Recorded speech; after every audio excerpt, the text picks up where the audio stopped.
ओम शांति अर्थात मैं आत्मा शांत स्वरूप। आत्मा शांत स्वरूप हूँ। आत्मा का स्वधर्म शांत है। ये बाबा ने हम बच्चों को समझाया है।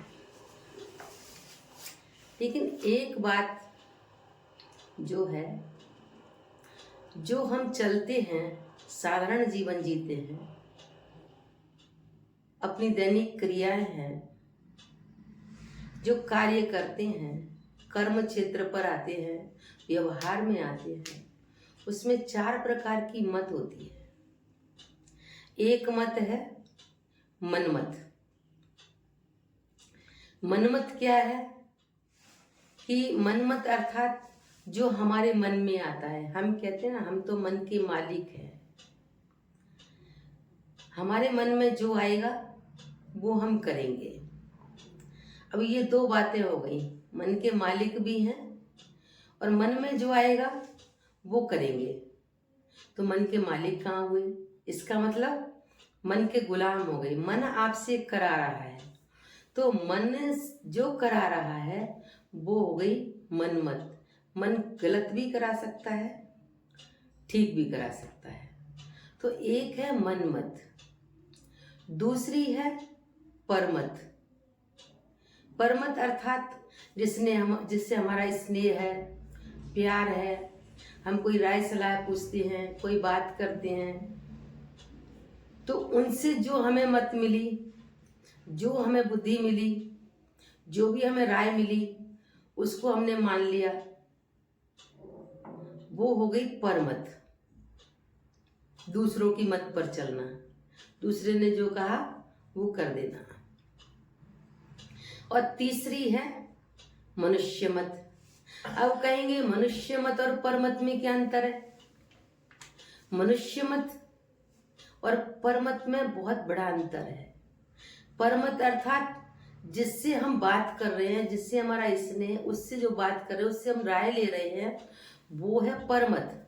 और मनुष्य मत अर्थात ये बेहद में आ जाती है। जैसे चाहे राजनीति की बातें हो, चाहे धर्म नीति की बातें हो, चाहे सामाजिक बातें हो, पारिवारिक बातें हैं, सारी जो सृष्टि है, सृष्टि में बहुत सारी बातें होती हैं। यदि उनको हम फॉलो करते हैं, उन चीजों को, उन बातों को हम फॉलो करते हैं, तो वो हो गई हमारी मनुष्य मत। मनुष्य मत भी हमें सुख नहीं दे सकती, मन मत भी सुख नहीं दे सकती, और पर मत भी सुख नहीं दे सकती। क्योंकि ये भी कभी कभी स्वार्थवश भी कोई मत दे देते हैं, जिसको हम समझते हैं ये तो हमारा अपना है, ये सही राय देगा, लेकिन कभी कभी वो भी गलत हो जाती है। तो ये कोई भी मत हमें सुख नहीं दे सकती। सदा सुखदायी जो मत है वो है श्रीमत। और श्रीमत अर्थात श्रेष्ठ मत। श्रेष्ठ मत किसने दी?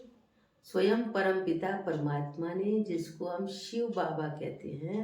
बाबा हमें रोज रोज ईश्वरीय श्रीमत देते हैं। श्रीमत अर्थात ईश्वरीय मत, दैवी मत, परमात्मा मत, ये है हमारी श्रीमत, जो परमात्मा हमें पढ़ाते हैं।